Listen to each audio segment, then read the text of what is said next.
All right, here we are, Huge Movie Fanatics, coming at you with a sequel review. We're going to review the sequel to Evil Dead, also known as Evil Dead 2, Dead by Dawn. Dead by Dawn is the tagline for that one. And this is probably the movie that got a lot of people actually into Evil Dead, because Evil Dead came out on VHS probably in the early 80s on whatever that was, Thorn EMI home video, and I got a couple of these white clamshell things. And I think it's fair to say, as it is with me, Evil Dead 2 probably got a lot of people into, the first one. I mean, I think Evil Dead got Sam Raimi's foot in the door. Yeah.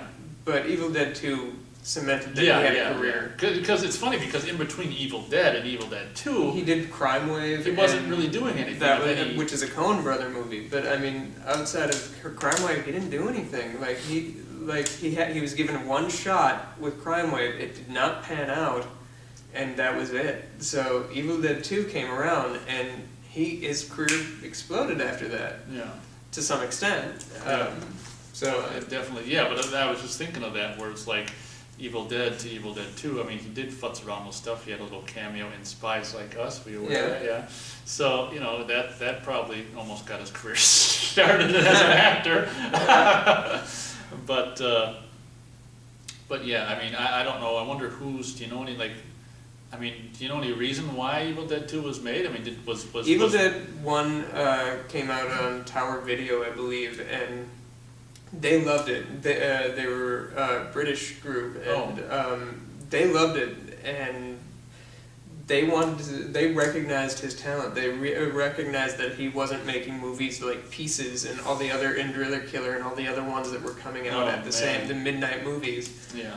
His was a little more artful, and they recognized the art that went into it, so they contracted him to do Evil Dead 2, and they were the ones that got him secured him the rights to make Evil Dead 2. Oh.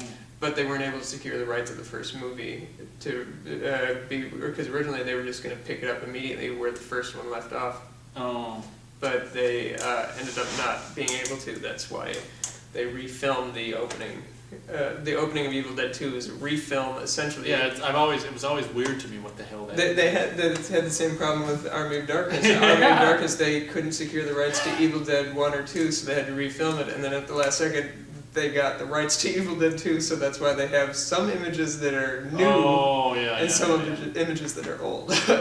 Yeah, but I also kind of like, from a weird, cool standpoint of recreating parts of the previous movie in a weird way, because it's never done. It's never been done before, so or really. It is really cool, especially in Army of Darkness, which we'll get to, which is like, whoa, you got, because that way he got to do it 3 times.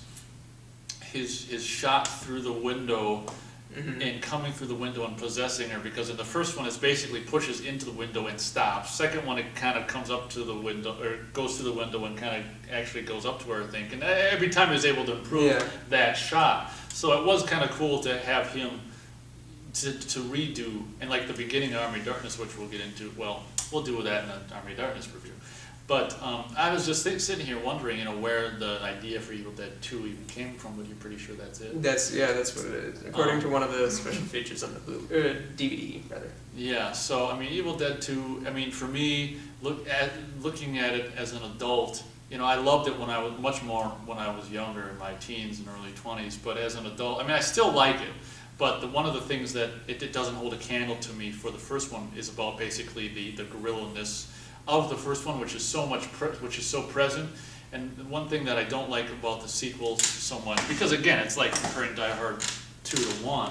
It's just like the studio aspect of it, where they shot the interiors inside a gym or something like that. They shot the interiors inside of a gym. So there's more of a, I guess maybe a bigger, not that it's a very big budget at all, but more of a, I guess, studio aspect of making it, which I'm not as fond with. The thing is, when you watch the movie, when I think about the movie and that they filmed the interiors in the studio, and then I watch it, I'm always amazed how well the exterior locations and the studio stuff does blend together very well, where you can't even really tell. No. But I'll go 3 stars, Evil Dead 2. Why don't you continue, and I always think of stuff. Well, Evil Dead 2 is one I'm a little conflicted on because I think it's a better movie than the first movie, but I don't like it as much because it's oddly enough not as technically well made as the first one. I think the first one has a great technical showcase of Sam Raimi's ability. The second one doesn't so much work that way, but he was able to tell a story better. He took what was done in the first one with and he continued the story and brought in a lot of really interesting ideas, like having the girlfriend he decapitated with the shovel in the first movie come back and start attacking him with the chainsaw. Yeah, it's and classic. the head that's talking to him, and he's like, "You're going down." And then he's talking to her, and she's like, "Ash, please." And then like that whole scene, like. That's great. Like, how clever is that? And the headless body doing a ballet sequence, and him just going insanely mad in the cabin. And then you have this whole Henrietta down in the basement thing, which was really cool. The tie into like the old school mythology where he's a hero from the future. Oh man! Like, I thought that was really cool. The fact that Ash turns evil for a portion of the movie, right. like how cool was that? You never see the hero suddenly become the villain kind of thing, and used in that way. Like you're rooting for this guy, then suddenly he's the villain, and like. It's just a really creative movie, and the evil hand thing, like that was one of the most iconic things from the movie, if not the most iconic thing.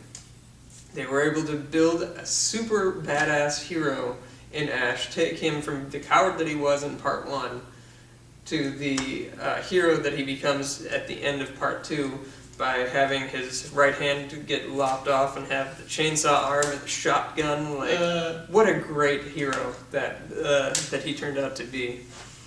But the movie is, for being as well made as it is, like the continuity in that movie is kind of funny, as with the first one. But the first one sort of had the excuse of like, we were doing this on the fly over 6 years. Yeah, right. The second one, like you can see strings, you can see, but it's almost as if Sam Raimi didn't care and he wanted it. Like he's like, you know what? The people who want to see this movie are gonna want to see the string. And that's what it. And I think that's why that movie is so loved. Like Roger Ebert gives it a really strong review for essentially that reason. Like it's the horror movie that takes the horror movie cliches in a way and kind of bends them in different directions, and it shows you the zipper on the monster kind of thing to make everything all right. And I think this was also probably a backlash to the backlash he got from the first one, movie. the violence, So he's like, well, you know what? I'm gonna show you that this isn't that's not what I intended to say. And this sequel is going to prove that. And oddly enough, that's kind of what Texas Chainsaw Massacre 2 was trying to do. In a way, yeah. But it didn't work at all. No. Evil Dead 2 works really well, and I'm not quite sure why that is. But I'm going to give it 3.5. It's not as good as the first one, but I understand why it's probably the preferred favorite of the trilogy. Well, certainly the movie that I think got me into, like I say, Evil Dead, because when it came out on video, the imagery of the poster with the skull and the eyes, it was hanging in all the video store shops around the country. Yeah, I mean, you watch even things like Clerks in the background, you see, like, that's the one videotape you can totally tell in the background. It's like, there's Evil Dead 2! Yeah, so that cover was just, hung up in many of video stores at the time. Yeah, and was you had to see it, that cover. Yeah, totally. And I have to give it to Campbell again. Like he totally makes that movie work. Like if anybody else had played Ash, I don't think the movie could have been as good as it was. First movie, or especially the second movie, Ash really comes into his own, and Bruce Campbell is just so great in that character.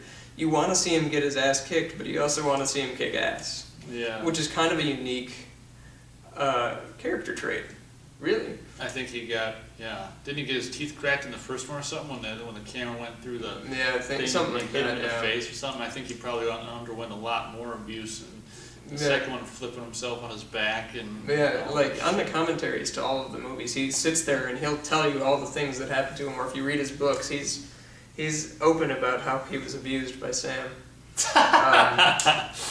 which is kind of great. Yeah. Oh. Is it? It's just really, well, it makes for a great read. High entertainment value.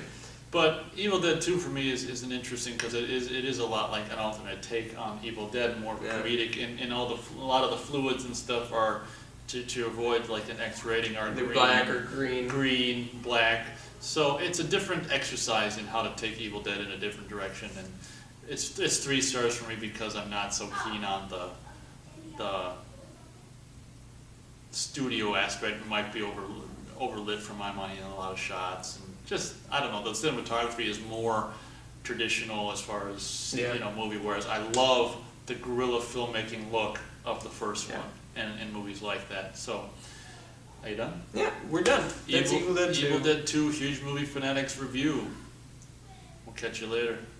With the Army of Darkness. Yeah, probably the next video to be added to our channel will probably be the Army of Darkness review. Yes. Something tells me, and that'll probably be the next day. See ya.